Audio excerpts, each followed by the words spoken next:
კომუნიზმის კრახმა ახალი იდეოლოგიური ძალები წარმოშვა.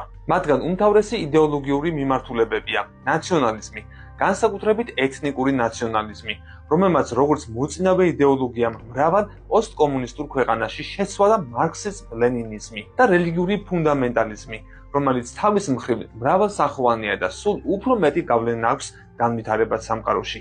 მეტიც, ზიანი მიადგა ზოგჯერ მნიშვნელოვანიც იმ იდეოლოგიებსაც კი, რომელთათვისაც სოციალიზმის გარდაცვალებას სარგებელი უნდა მოეტანა, განსაკუთრებით ლიბერალიზმსა და კონსერვატიზმს.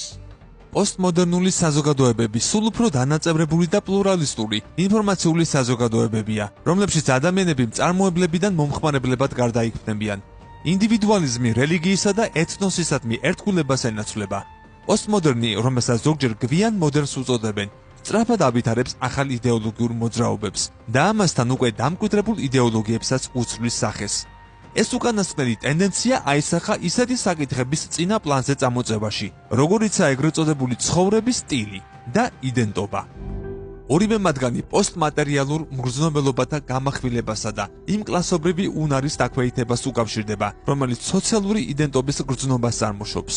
ეს ტენდენცია მე-20 საუკუნის 60-იანი წლებიდან გამოიკვეთა ახალ სოციალურ მოძრაობებში, როგორებიცაა მშვიდობის მოძრაობა, ქალთა მოძრაობა, ჰომოსექსუალთა მოძრაობა, მწვანეთა მოძრაობა, აგრეთვე ახალ იდეოლოგიურ ტრადიციებში, მაგალითად რადიკალურ ფემინიზმსა და ეკოლოგიზმში.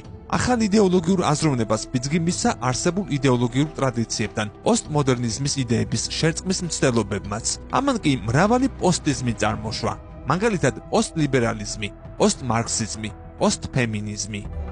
გლობალიზაცია არასაიმედო და არაპირდაპირი ცნებაა. მისი მთავარი თემა მგნებავთ ტენდენცია, კენიჩი ომეს სიტყვებით, უსაზღვრებო მსოფლიოს წარმოშობაა. ეს ტენდენცია გულისხმობს, რომ ტრადიციული პოლიტიკური საზღვრები, რომლებიც ეროვნულ და სახელმწიფოებრივ საზღვრებს ემთხვევა, ამჟამად შეღწევადი ხდება. ამდენად გლობალიზაცია სახეს უცვლის სოციალურ სივრცეს. ის ტერიტორიულ საკითხებს ნაკლებ მნიშვნელობას ანიჭებს, რადგან მუდმივად გაფართოებად კავშირებს მსოფლიოს მომცველი ან საზღვრების გადამლახავი ბუნება გააჩნია. ამის მინი-მოდელია მაგალითად ევროკავშირი. ფორმალურად უსაზღვრებო სისტემა ქვეყანათა გაერთიანებით, თუმცა ევროკავშირში ყველა ქვეყნის საზღვარი, იდენტობა, კულტურა, რელიგია, ენა შენარჩუნებული და დაცულია, თან მყარად.